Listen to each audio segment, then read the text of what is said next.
Hare Krishna, everyone. I wanted to say how happy I am to be with all of you here at Simhachalam at the lotus feet of Sri Lord Nṛsiṁhadeva.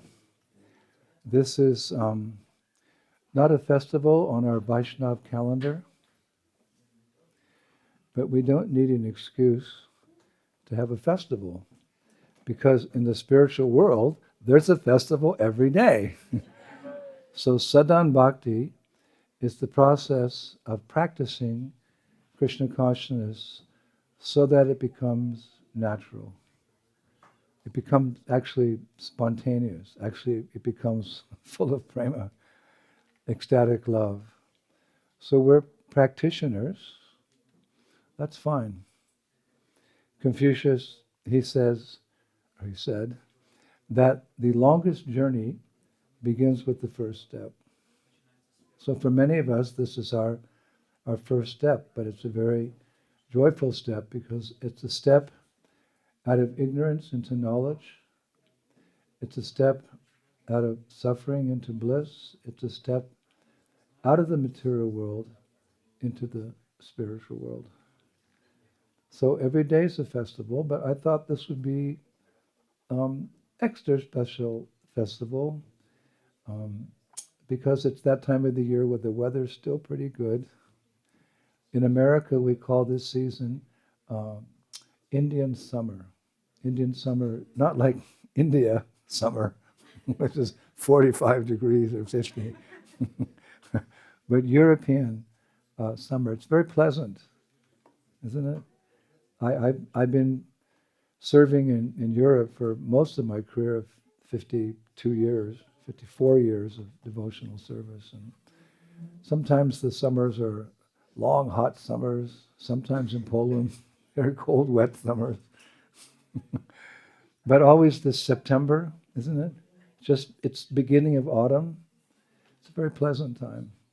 And the environment also affects our consciousness, so it's pleasant.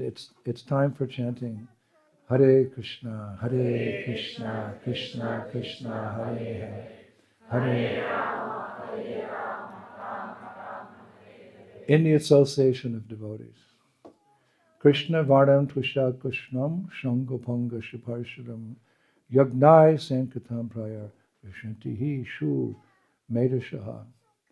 That intelligent persons, they will worship that incarnation of Krishna, who in Dwapara Yuga was bluish black, like a monsoon cloud. But in this desperate age of Kali, he has appeared in a golden form as Chaitanya Mahaprabhu. And he can be recognized by the fact that he and his assembly of devotees are chanting his sweet holy names. So especially in the age of Kali, as differs from Satya, Treta, Dwapara, the means of self-realization, which means coming to understand who I am, who is the Supreme Personality of Godhead, Sri Krishna, and what is ultimately our intimate, very intimate relationship with him as a servant or a friend or a lover. That can be achieved even by the fallen people of Kali Yuga. So therefore we, just like Srila Prabodhananda Saraswati in his Vrindavan Mamhimamrita, he often says to his listeners, run to Vrindavan. He's saying because that's the Param Gatim. Param Gatim means the ultimate goal of life. So don't hesitate. Life is short and then you die. So run to Vrindavan, he says. Run to Vrindavan. So how do we run to Vrindavan? Kali Kali Nam Rup, Krishna Avatar. Kali Kali Nam Rup, Krishna Avatar. It means that in the age of Kali, the incarnation of the Lord is the chanting of his holy names. Of course, we know also technically the incarnation is Chaitanya Mahaprabhu, but he brings this avatar with him. Avatar means one who descends, literally descends from the spiritual world. Krishna can come, or he can send his devotee. Gaur Govinda Maharaj said one time in a class, there's two types of devotees or residents of Vrindavan who come to this earth planet. There's those who, out of compassion, out of their own accord, decide to come to the earth to remind us who we are. Then there's those chosen ones, the Lord's chosen son, like Srila Prabhupada, who are requested by the Lord to come and enlighten us. But the avatars are coming, one after another, like the waves on the ocean. Like you cannot count how many waves there are on all the oceans every day, on all the beaches. So you cannot count the different avatars.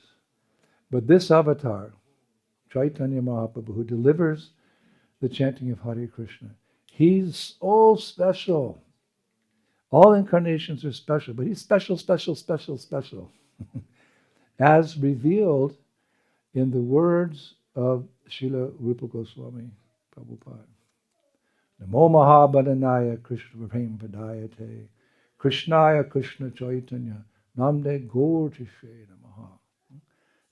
He, just upon seeing Mahaprabhu for the first time, Mahaprabhu was on his way from Jagannath Puri to Vrindavan, but he took a detour straight north.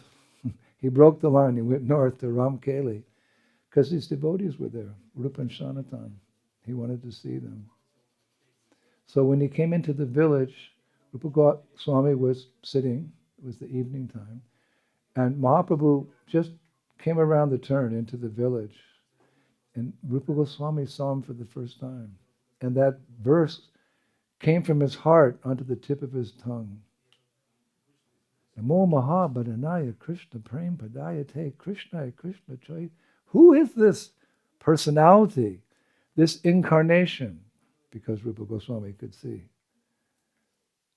Vidya, he could see that this was the Supreme Personality. Of course he knew, because in the spiritual world he's Rupa Manjari. So even if a dear one takes a disguise, if you love that person, you know it's just a disguise. So Krishna came disguised, not as the Supreme Personality of Godhead, but as a devotee to teach us the process of devotional service. He's so kind. So who was this incarnation? Beautiful golden, who was bluish black before, now he's golden. And he's delivering what? Love of Godhead to the fallen people of Kali Yuga who have no qualification. Generally, this way of life was only taken up by brahmanas in the mode of goodness, because brahmana means sattva, and sattva is just below Suddha Sattva, which means transcendence. So Sudras, Vaishyas, Kshatriyas, they can make some progress, but to Shuddha Sattva, best you're brahmana. The mode of goodness is a stepping stone towards transcendence. So he said, this incarnation is giving love of Godhead to the Sudras, to the Vaishyas, to the Kshatriyas, and to the Brahmanas. And what type of love he's distributing? Braj Prema. Braj Prema means the love of the residents of Vrindavan have for Krishna. They love Krishna more than anyone's ever been loved before. And Krishna loves the Brajbasis more than anyone's ever been loved. Love reigns supreme in the spirit. It's all about love. Love in service, love in friendship, and love in love. Amorous love, transcendental amorous love.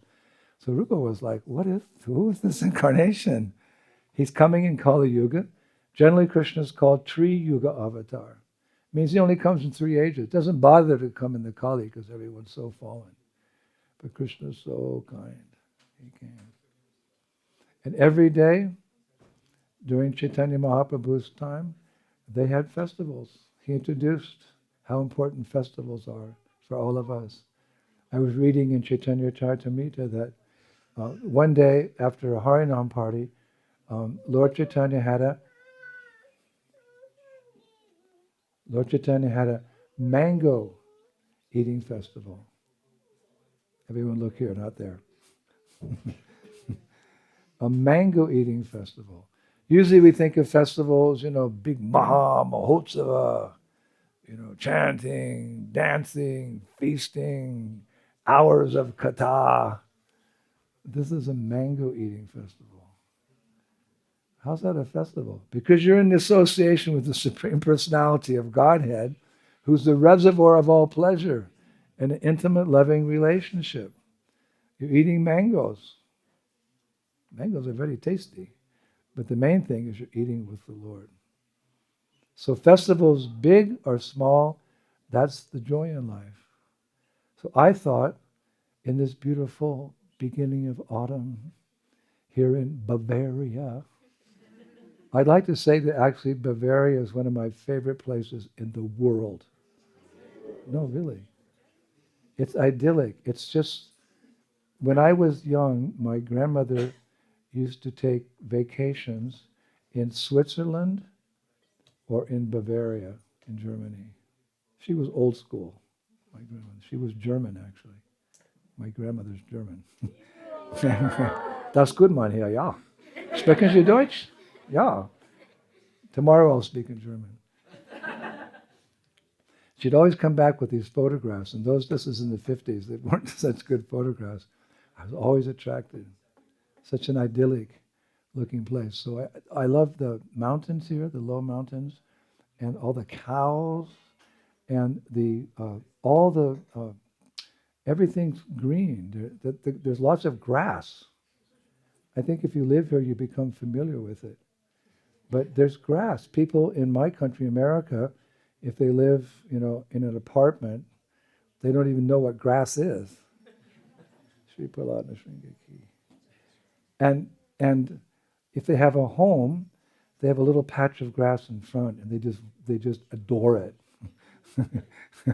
They'll mow the lawn. They'll put new seedling there. They'll put fertilizer. And here, it's mountains of grass. I'm just pointing this out because I think it's so amazing. There's rolling hills of grass. It's just nature's way here. You have to see it like that. When you go out after class and look through the mountain, it's all grassy knolls, grass, and that's why there's so many cows, and they're so fat and happy. Moo, moo, moo. Because there's so much grass, and it grows higher, but it's amazing. It's so beautiful, and very tranquil atmosphere. It's very easy to wake up in the morning as the sun is rising, and looking out at the grassy fields and knolls and cows and the forests here, and how people keep their houses very proper, and very white, and very German. You can chant your Gayatri and your mind is controlled as the sun rises. So I thought, let's have a festival before I go to India, because I spend 6 or 7 months of the year in Braj and other holy places. I thought, let's have a festival for, especially for my European disciples, and especially for my disciples from Ukraine, who have, by dint of history, had to come to these parts of the world, so I could see all of you, and you could see all of me. Here I am, all of me. And I think more are coming. I'm trying in my twilight years to see as many disciples as I can. All the countries of the world I'm traveling, trying to see all of my disciples and encourage them. So I thought while we're here, it would be most appropriate, and this is quite obvious, to speak about Lord Nṛsiṁhadeva. Kind of obvious. He's so big and magnificent here, with Prahlāda Maharaj on his lap, and beautiful shaligrams, and Prabhupada reigning so beautifully over this property, and this beautiful, it's a very historic place, nicely built. I thought, of course, I'm sure you've had many classes, many lectures about Lord Nṛsiṁhadeva, but the nature of this subject, Krishna, or his incarnations, is that it's ever fresh. Evergreen, Prabhupada said one time. Usually he'd say ever fresh, and several times he said evergreen. Why evergreen? Because those of you who live here in Bavaria, you know there's trees that lose their leaves during winter, but there's trees who keep their leaves. They're evergreen trees. They stay green. The snow, it's a very beautiful photograph. The snow will fall, and it'll fall on the branches. The branches go down a little bit, but they stay green, and the snow is there. It's this beautiful green and white. Evergreen. So Krishna conscious subject matter, kata, never becomes, Prabhupada used to like to use the word hackneyed. It's an old English word. Never becomes hackneyed. Do you use that in your preaching? Yes, join this movement because it never gets hackneyed. Excuse me? Hackneyed. Hackneyed. It never gets stale. It's always relishable because it's transcendental. Shabda Brahma. Shabda Brahma means transcendental sound vibration, which is not of this world. It comes from the spiritual world, like Mother Ganges. She flows down. In the higher planets, she's known as Mondakini. Here, Ganga and Bhugarati. In the lower planets, she's flowing through these. She's transcendental, but she's flowing through these 14 worlds to purify those conditioned souls fortunate enough to come in contact with her. But to come in contact with her, you have to go to Rishikesh. It's a long journey. Or you have to go to Badrinath or Gangotri. I've been to Gangotri, Yamunotri, Kedarnath, Badrinath. As high as you can go in Himalayas. But the holy name is so merciful that Krishna is present in his holy name, and whenever you chant that name, Hare Krishna, Hare Krishna, Krishna Krishna, Hare Hare, Hare. Unlike Mother Ganges, with all due respect, who's far away, Krishna, you're face to face. One time Prabhupada said, we were in Rome, he said, here's Krishna, take him. And I felt this force.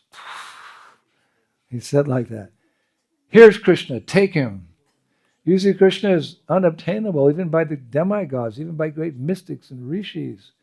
You have to be the purest of the pure to associate with the purest of the pure. To enter fire, you have to become like fire. Here's Prabhupada. Here's Krishna, take him. Prabhupada's so merciful. So we can always have his association. So when we come together for the purpose of coming closer to Krishna. Every day we want to come closer and closer and closer and closer to Krishna. Just like Hanuman. After all the, Ramayan, after all the great battle had taken place to conquer Ravana and Lanka, and Hanuman was one of the main personalities who facilitated bringing Sita back and defeating the demons. Ram was so pleased with him. He said, my dear Hanuman, you've done so much for me. How can I reciprocate? So Hanuman said, Lord, just give me a hug. And there's that famous photo of Ram hugging Hanuman, Dasha, that's the servants. So like that, we want to come closer and closer to Krishna by our seva, by our sadhana, which encourages us in seva to serve the Sankirtan movement of Chaitanya Mahaprabhu by distributing books, having festivals, nauhadas, bringing people. Somehow or other, Rupa Goswami says, bring people to Krishna consciousness. So then from time to time, to refresh ourselves, this is what we do. One time there was a priest who came to see Prabhupada. The devotees had invited him because Prabhupada wanted important people to come so he could preach to them when he visited different temples around the world. So the devotees invited a priest, but the priest really wasn't interested. I think he was chosen by the church. You go. It's a few priests. You go. Oh, you go. So he came, and he was sitting with Prabhupada, in front of Prabhupada, and Prabhupada was preaching to him, but the priest, he was sleeping. So then Prabhupada took the harmonium like this, and he started playing and singing a bhajan, singing Hare Krishna. The priest woke up. Prabhupada went, Hare Krishna. And understanding this person wasn't really that interested. Prabhupada purified his heart by bhajan. And then Prabhupada stopped. He said, this is what we do. He summarized the whole process of Krishna consciousness, which is vast. There's volumes and volumes and volumes of literature written on the science of Krishna consciousness. And Prabhupada summarized it all to the priest. He said, this is what we do. Now you can go. So if we've got time, we chant Hare Krishna. Isn't that Prabhupada said? If you've got time, chant Hare Krishna. But chanting japa is wonderful, but like this, coming together. In the autumn, in Bavaria, at the lotus feet of Lord Nṛsiṁhadeva.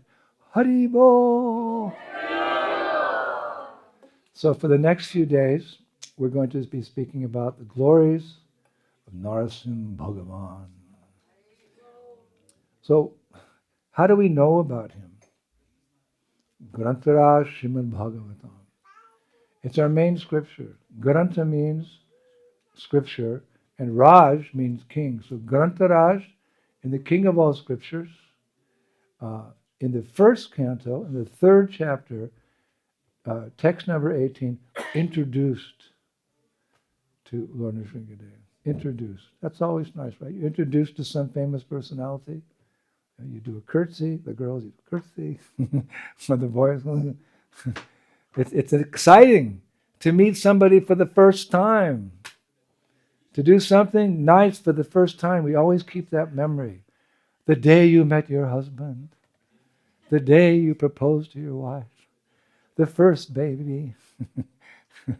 Your first anniversary. Your new house. Something done for the first time, it can never be captured again. I mean, you can do it again and again, but there's something special about the first time. You know what I mean? And that's why in Braj, by Purnamasi, by Yoga Maya's potency, although the pastimes are repeated again and again, especially the Dan Keli. Keli means playful. Dan means tax. So the tax pastimes where the cowherd boys stop the girls going with their yogurt and milk supplies, somewhere to sell. They stop the gopis and they say, you have to pay a tax. It's over and over and over again, that pastime. But by the power of Yoga Maya, that gopi who arranges all these pastimes, it always seems like the first time. I just love that. I can't wait to get home. This world's pretty boring without Krishna consciousness. But when you go to the spiritual world, the pastimes are repeated. It's pastoral life, it's village life, it's very simple, it's not complicated like the big cities. So things are done again and again. They wake up Krishna every morning. Mother Yasoda and her helpers. And they bathe him and they dress him and they see him off to the pasturing grounds. Same thing, repeat, repeat, repeat. But by the mercy of Yoga Maya, who arranges all these, it's like the first time. Can you imagine? There's only a few first times in our lives, and then it becomes hackneyed. Life becomes hackneyed. You can go back to your titties and say, it wasn't hackneyed. We had a festival. It wasn't hackneyed. Every day it was fresh. We're hankering for this. This is actually one definition of eternity. Eternal, full of knowledge and bliss. Eternal means that there's no sense of passing of time. It's like the first time, every time. That's the definition of eternity in Braj. It's like the first time, every time. First time, every time. So, although you've heard about Nṛsiṁhadeva unlimited times here, Simhachalam, we're going to talk about him again. And we're introduced to him now today for the first time. No, we haven't heard that verse, Maharaj. No. This is Shabda Brahma. This is spiritual. This is like the first time. Chatur Darsham Narasimham Bibad Dhaityandram Urjitam Tadara Karajayura Erakam Katar. In the 14th incarnation, the Lord appeared as Nṛsiṁhadeva. Haribo!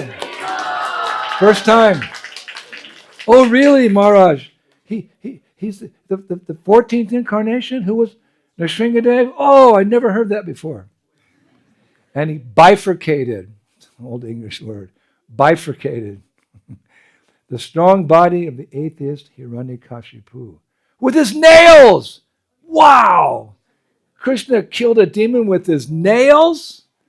Yes, just as a carpenter pierces cane. I'll take the cane in India and they chop it. Who is that personality? Well, the acharyas go on to explain. A sadhu, he sees through his ears, not through his eyes. We don't see this world through our imperfect vision. We see the world through the eyes of Guru and Shastra. What is the verse? Yasha Devi para bhaktir yatta Devi tata guru. One who has full faith in the spiritual master and the Vedas, the full purport of Vedic knowledge is revealed to him. Sometimes Prabhupada would miss a verse just out of mercy, and he'd have a servant say it. So I have Katamashi. So yes, we see through the eyes, the purified eyes of the saintly persons.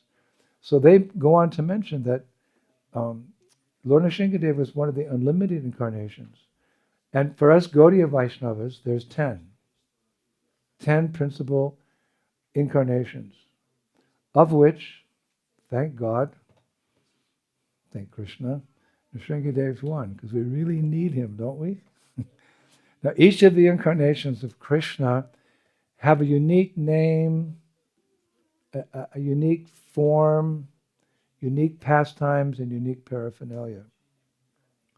He appears as a turtle, and his paraphernalia is his fins in the ocean, and he saves the Vedas as Matsya, rather as a fish. He appears as a tortoise. He appears as a boar, transcendental boar. But Nṛsiṁha, he's really interesting. He's half man, half lion. The other incarnations are full-on fish, full-on turtles, full-on boars, right? He's half-half. Half man, half lion. Narahari. Nara means man, and Hari means lion. Narahari. Narahari. And why did the Lord Nṛsiṁha appear in this feature of half man, half lion? But one reason can be because when the Lord does one thing, he accomplishes many things. One reason that Nṛsiṁhadeva appeared in this particular ferocious form was to fulfill his eternal promise in Bhagavad Gita, paritranaya sadhanam, to deliver his devotees. And the unique feature of Nṛsiṁhadeva, he's paritranaya sadhanam.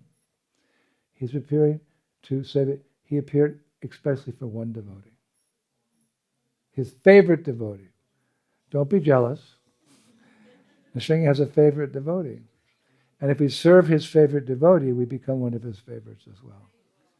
One who says he's my devotee is not my devotee, but one who says he's the devotee of my devotee, he's my devotee.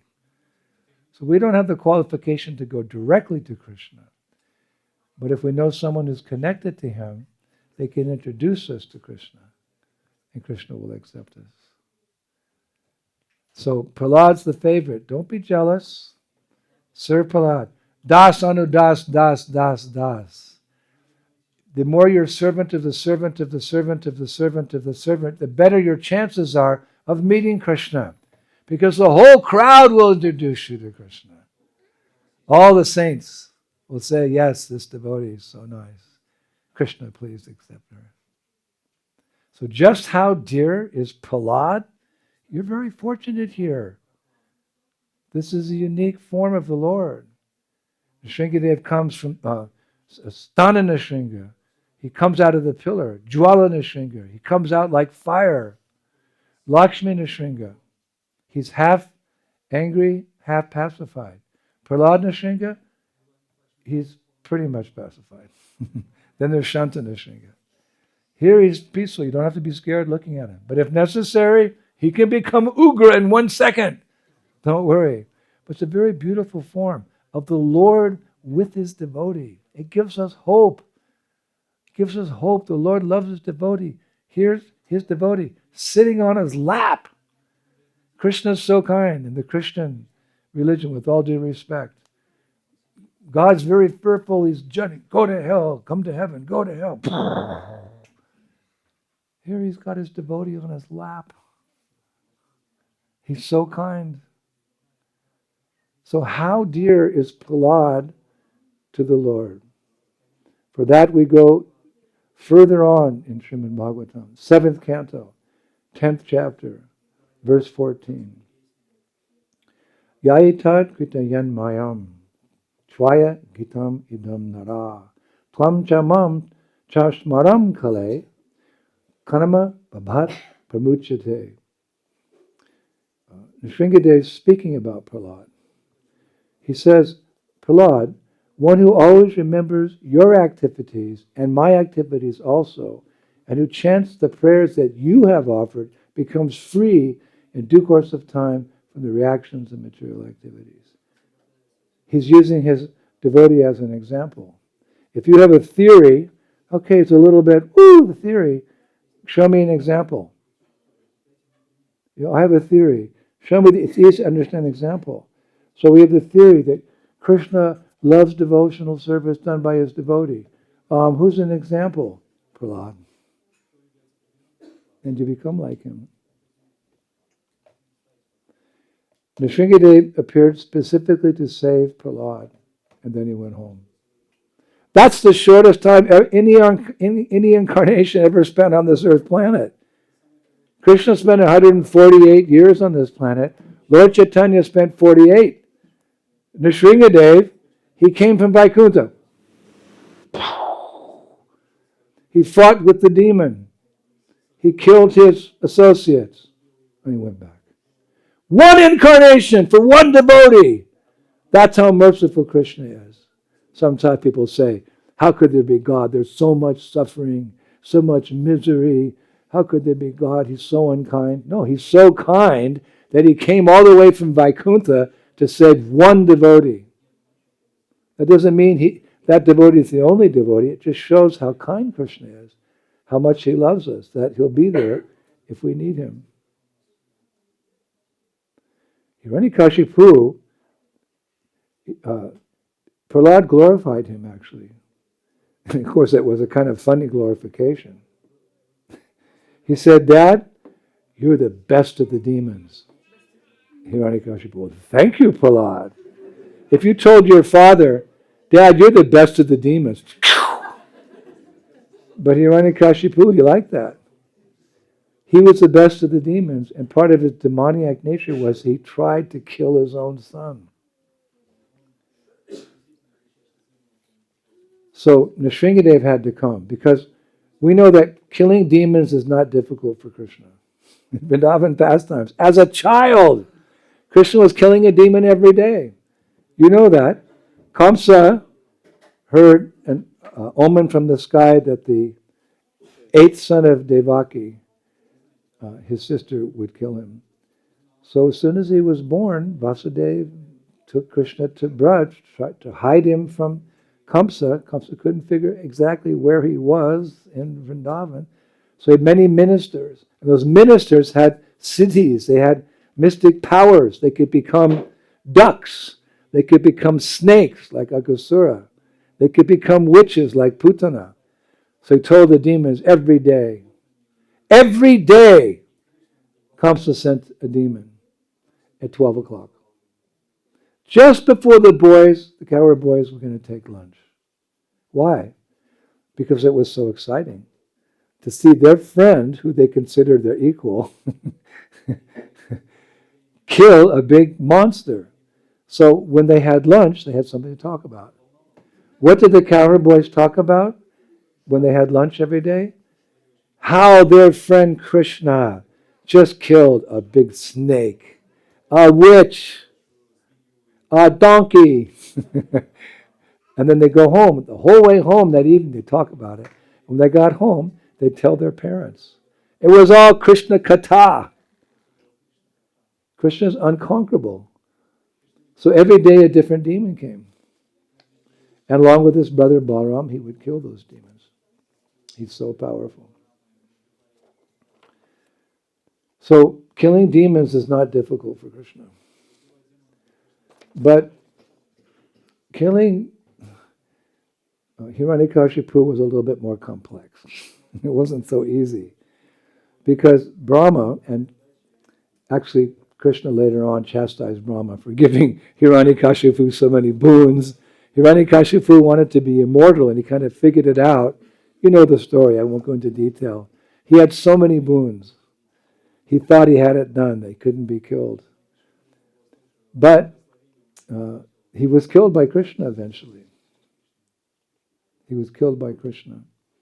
He wanted immortality in the world of mortality. But that's not possible. Even Brahma is not immortal. How could he give a boon of immortality? So in many ways, Krishna's a great trickster. He tricked Hiranyakashipu and he killed him, much to his amazement. Hiranyakashipu thought by the boons of Brahma he was immortal, and therefore he desired to kill his greatest enemy, who was Vishnu, because Vishnu had killed his brother Hiranyaksha. So Hiranyakashipu, now that I'm immortal, no one can kill me, I'm going to kill this Vishnu. He's supposed to be so powerful, right? But I'm immortal, so I'm going to kill Vishnu now. They all talk about Vishnu, Vishnu, Vishnu, these demigods. But Vishnu is such a coward, I've heard, that he's in the heart of every living entity. He's trying to hide himself. This was the logic of Hiranyakashipu, this demented logic. We know that Krishna's present in the spiritual world. He's all-pervading by his energies. And by his mercy, he expands himself into the heart of every living creature, waiting for us to turn to him so he can give us guidance to go back to the spiritual world. There's two souls in this body, the jiva and the super soul. Krishna is there out of his kindness. But Hiranyakashipu, with his demented state, he thinks, oh, Vishnu's afraid of me. This is what he said. So Vishnu's gone and he's hidden in the heart. See this twisted mentality? Krishna is there out of his kindness. But Hiranyakashipu thinks, no, he's hiding. So I'm going to kill him. He was convinced he was going to kill Vishnu. But his final words in Shastra, his actual words as he was leaving his body, reveals his foolishness. His actual words were recorded. Where are they recorded? They're recorded in a book called Shubhashita Ratna Bandhagara. I found it. Verse 15. Would you like to hear Hiranyakashipu's final words? Which revealed his foolishness, because he thought he could kill Vishnu. Vishnu came, he didn't kill him. So what happened? What transpired? Well, here it is, Shubhashita Ratna Bandhagara, text 15, and I'm just repeating it verbatim. When Hiranyakashipu saw his servant running towards him in fear, he spoke as follows. My servant, what is it? What is it? Why are you rushing towards me? The servant, Lord, it's a lion. Hiranyakashipu, so what? Servant, oh Lord, he's a lion with a human body. I have never seen such a strange creature. Hiranyakashipu, if that's the case, bring him here. Whoa. Servant, Lord, he's coming on his own. Hiranyakashipu, oh, he's here. Give me my chapa, give me my bow. Quickly, give me my bow. Oh, his nails. That's the end. His last words, oh, he's saying, bring me my bow quickly. And then his last words, ow, his nails.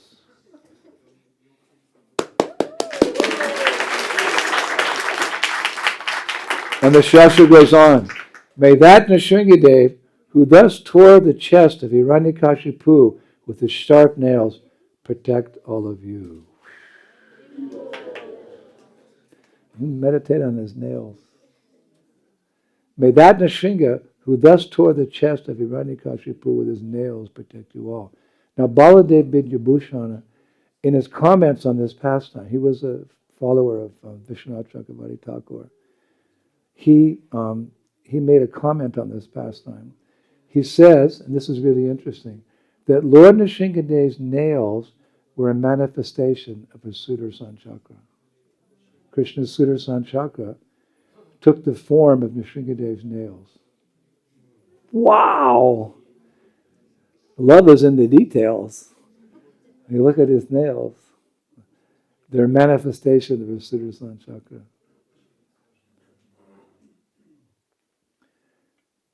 Previously, even the teeth of Indra's elephant couldn't harm him. Indra's elephant tried to bite Hiranyakashipu, but it didn't work. Even the axe of Shiva, it's described. Shiva tried to axe him and it didn't do anything. But in the end, those transcendental nails did everything. They're the cause of his liberation. Because the Lord's nails are so... If you want to meditate on the Lord, you can meditate on every detail of the Lord. Love is in the details. Don't just look and go away. Just meditate one darshan on his nails and meditate on how they killed the demon Hiranyakashipu. And in that killing, he got liberated. Why? Because the nails went deep into his chest to begin with. And they pulled out his heart and threw that heart to another dimension. And in doing that, because where are the seeds of all our material desires in our heart? Lust, anger, and greed. So by the nails of Nṛsiṁhadev going into the heart of Hiranyakashipu, those nails are so powerful. They destroyed not just the organ of the heart, they destroyed lust, anger, and greed. The nails of Nṛsiṁhadev, they're not like your nails. Like the girls try to make their nails look fancy, right? Forget that. Just meditate on the Lord. Forget your nails. Don't try to, look at my nails. What are your nails? Look at the Lord's nails. That's a good title. Look at the Lord's nails. They're the manifestation of his Sudarshan Chakra. And by coming in contact with those nails, the lust, the anger, and the greed in the heart of Hiranyakashipu destroyed immediately. And that's called mukti. What does mukti mean? Mukti means liberation from what? From material desires. You become a free soul because you're attached to this world because of your material desires. So mukti means no more material desires. Some people think that's the goal. But the goal is after that you begin using your spiritual senses in the service of the Lord. It's another lecture. But those are the nails. They're so powerful. You can pray to those nails. Hey Lord, nails, nails. There's actually a prayer like that. Om Hrim Shrom Tapta Hataka Keshanta Jvalat Pavakalochana Brajadikanakashpasha Devasimha Namostate. O Lord, the tips, anta, of whose hair, kesha, are like glowing hot tapta gold, hataka. O Lord, whose eyes, lochana, exhibit a burning jvalat, fire, pavaka. O Lord, the touch, sparsha, of whose nails, naka, is fiercer, adhika, than the thunderbolt of Indra, Braja. O transcendental lion, Devasimha, obeisances, namostate to you. Agni Puran, chapter 31, verse 13. Om Hrim Shrom Tapta Hataka Keshanta Jvadat Pavakalochana Brajadikanakashparsha Devasimha Namostate. O Lord, the tips of whose hair are like glowing hot gold. O Lord, whose eyes exhibit a burning fire. O Lord, the touch of whose nails are fiercer than the thunderbolt of Indra. O transcendental lion, obeisances to you. He loves it. Like you, it's a perverted reflection of this world. When someone glorifies you, you kind of like it. So where does that come from? But in a transcendental way, Lord loves to hear his glories like that. He loves to hear his devotees express their love for him. Love is reciprocal. So if you love the Lord, Lord will love you. To the degree that you surrender to him and love him, to that degree he'll love you as well. So, what was that day? What was that day? That was the day of the appearance of Lord Nṛsiṁhadeva. Celebrated, that was Satya Yuga. Actually, if you go to Nrisimha in Mayapur, there's a lake there, which after killing Hiranyakashipu, again, Nṛsiṁhadeva, that was his business, just came to save Prahlāda, to set an example of how he'll save all his devotees, but he just was going back, and as he was flying over Navadvip, he thought, oh, Navadvip, I'm going to appear there in Kali Yuga as Chaitanya Mahaprabhu. Let me go down and just see that place. This is from Shastra. So the demigods saw that the Lord is coming, so they made a lake. And Lord Nṛsiṁhadeva came and he bathed in that lake created by the demigods. So when you're in Mayapur next time, go to Nrisimha and bathe in the lake that the Lord bathed in. It's very purifying because he washed his hands with the blood of Hiranyakashipu in that lake. You can become immortal almost by bathing in that water. And he manifested as a deity. And that deity is still there. A deity from Satya Yuga at Nrisimha. He's really old looking, but his features are there. He's so kind. He's so kind. So the Lord made his appearance, and that day we celebrate as the appearance day of Lord Nṛsiṁhadeva. But let us also consider that it is the disappearance day of Hiranyakashipu. That's also a big celebration. The demon's dead. Like when I was young, there was that, I forget, that story. The wicked witch of the north is dead. Is that the Wizard of Oz? Is that part of, do you know that story? The Wizard of Oz? Dorothy and the lion and the man with the tin heart. The wicked witch of the north is dead. Whoa! I used to like my mom read it. Yeah, mommy, the witch is dead. Now you can go to sleep. Yeah, okay. Yeah, you little boy, you're afraid of ghosts and spirits. Now you can go to sleep. So here's the real celebration on the transcendental platform. This demon is dead. So Srila Bhaktisiddhanta Saraswati said that particular part of the pastime is even more appealing than the pastime of Prahlāda praying for Nṛsiṁhadeva. He said, because the whole world can benefit from that. Whole world can benefit from the fact that now the demon's dead, so we can peacefully practice Krishna consciousness. So it's kind of incredible that the Lord would extend such mercy to a demon, to one who's so inimical. But that's Krishna's nature. Just see. What is that verse in Bhagavad Gita 9:29? Samoham sarvabhuteshu name dveshasti na priya.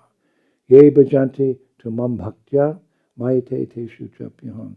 I envy no one, nor am I partial to anyone. I'm equal to all, but whoever renders service unto me in devotion as a friend is in me, and I am also a friend to him. So we as conditioned souls, we have friends and enemies, right? But the Lord sees differently. For him, ultimately both friend and foe are his eternal sons and daughters. Granted, some are with him or some against him, but the Lord is interested in getting everyone back to the spiritual world. That's why he keeps coming back again and again. He's not partial. He also delivers the demons, but it's a slower process. And it's not the process that you have to become a really big demon to get delivered by Krishna. It's much easier to become a humble devotee. Hare Krishna, Krishna. Oh, I'm going to follow the path of Hiranyakashipu because he got Krishna's mercy. Okay, get ready for open heart surgery. And abdominal surgery. It's easier to chant, to dance, to have some katha, and to feast. So the Lord makes such an effort to deliver the devotees and the non-devotees. He doesn't actually discriminate. He can do it all himself. Actually, there's a nice pastime in the Shastras about there was one devotee of Lord Vishnu. He prayed to the Lord, Lord, you're so merciful that you make so much effort to maintain this material world. It must be so stressful for you, this devotee. He said to Vishnu, you make so much effort for all of us in the material world. It must be stressful, maintaining all the birds and the bees and the animals. My dear Lord, can I help you by accepting some of that responsibility? So that night, Lord Vishnu appeared in the dream of that devotee and said, thank you, my dear devotee, but no, it's my responsibility to maintain the world. Just let me continue as I am. So in the dream, the servant pulled his hand. No, Lord, please let me take some of the burden from your head. So the Lord said, okay, devotee, for one day, I give you the responsibility on this earth planet to feed all living entities. Whoa. So the next day when the sun rose, this devotee went about trying to feed all living entities on the earth planet. But it was a massive effort. Obviously, by the end of the day, he was exhausted, and he was about to go to sleep. He thought, thank God it was only for one day. And at that moment, Vishnu appeared and said, oh, you're tired after only one day? The devotee said, yeah, it was too much. I couldn't understand the scale of the hard work. And at that moment, both of them heard some living entities crying. We didn't get our food today. He said he maintained everybody. We didn't get our food. We're hungry. Usually every day, the Lord gives us food.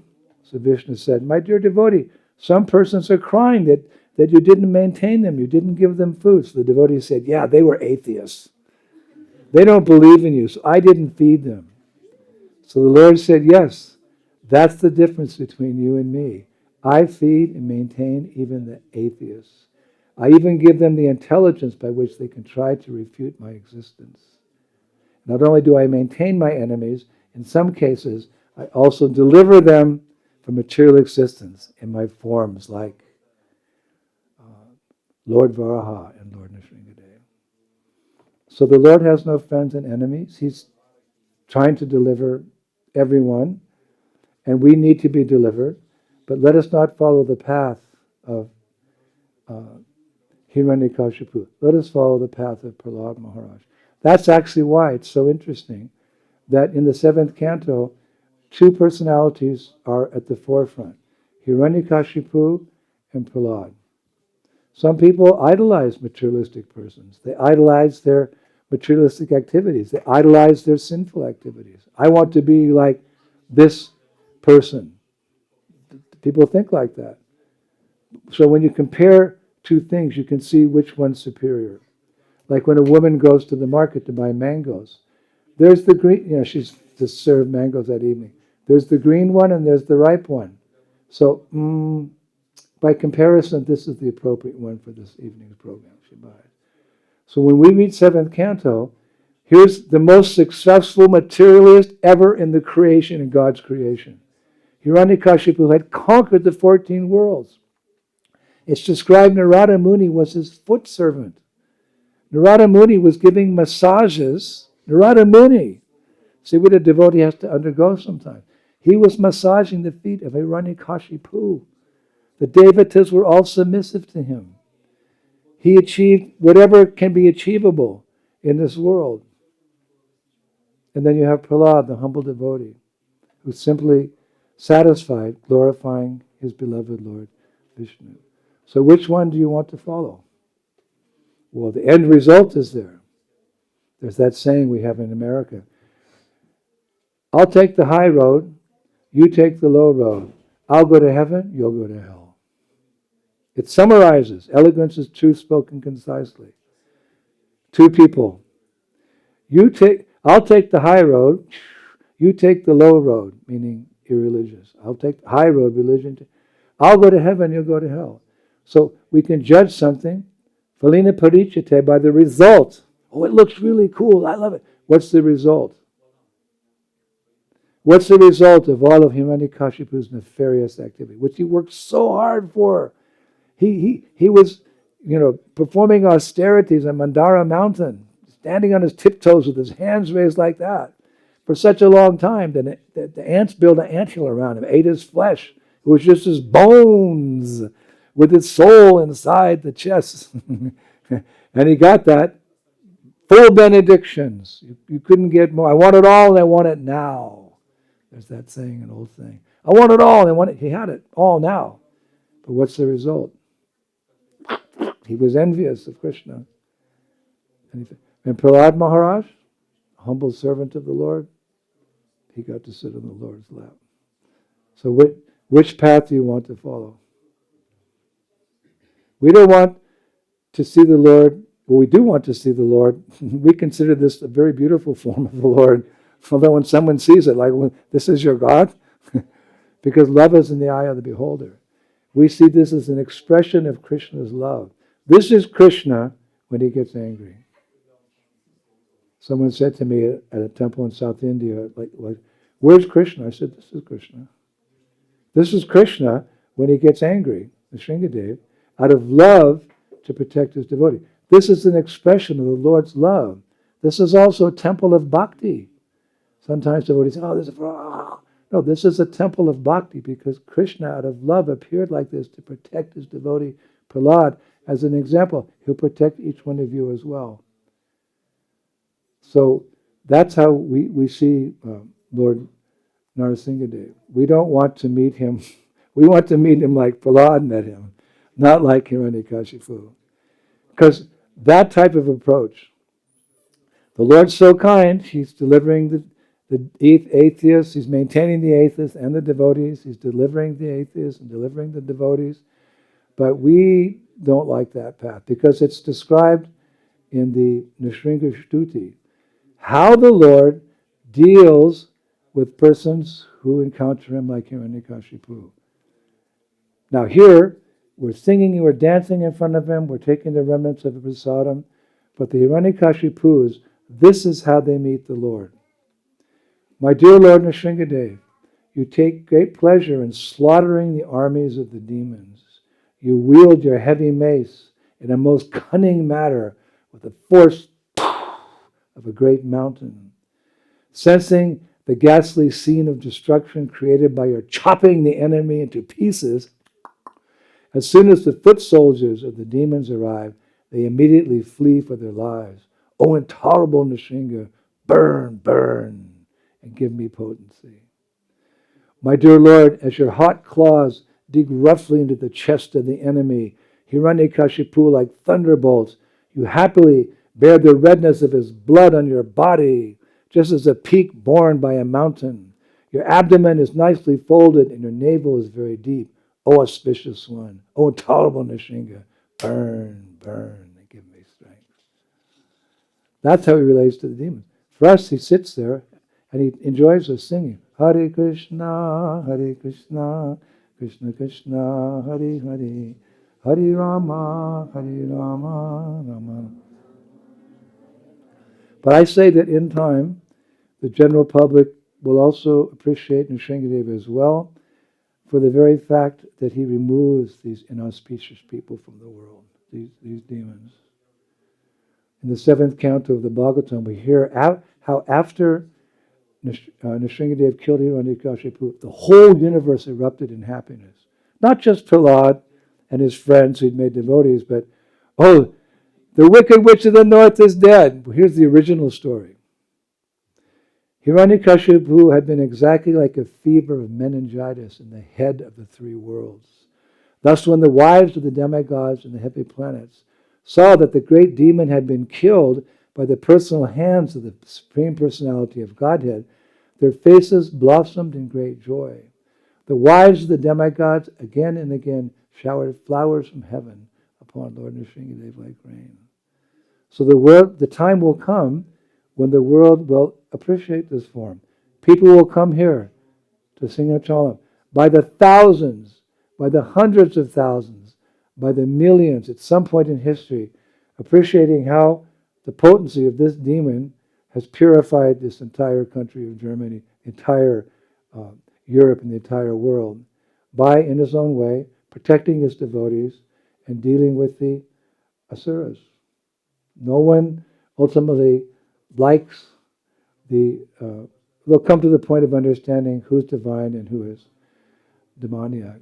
So here we are in the pioneer stage of Krishna consciousness, glorifying our beloved Lord Nṛsiṁhadeva. We've enjoyed. That means class supposed to end now. We've enjoyed hearing his glories, and we will. Today we're going to have a German breakfast. More important, he has had a German breakfast. He's so kind. Yes, we offer the best of what we have. So in Germany, the German breakfast, so he's so kind, he accepts the German, and he leaves the remnants for us. So we've sung his glories, Namaste Nṛsiṁhadeva. We've spoken his glories, and that's our process, hearing, chanting, and I will take prasad in the mood of Chaitanya's instructions, his Mahaprasad. And tomorrow, we'll be back for another class on the Srimad. 5 classes. I'm going to give 5 classes on the Srimad. Tomorrow, we'll speak about Prahlāda Maharaj. And the third class will be, I'll figure it out later. It's easy for me to give 5 classes on Lord Nṛsiṁhadeva. Okay? Tomorrow we'll hear about, who wants to hear about Hiranyakashipu? How we don't want to be like him. Okay? Bhagavan Nṛsiṁhadeva ki, Shri Prahlāda Maharaj ki, Srila Prabhupada ki, Go Brahmanande!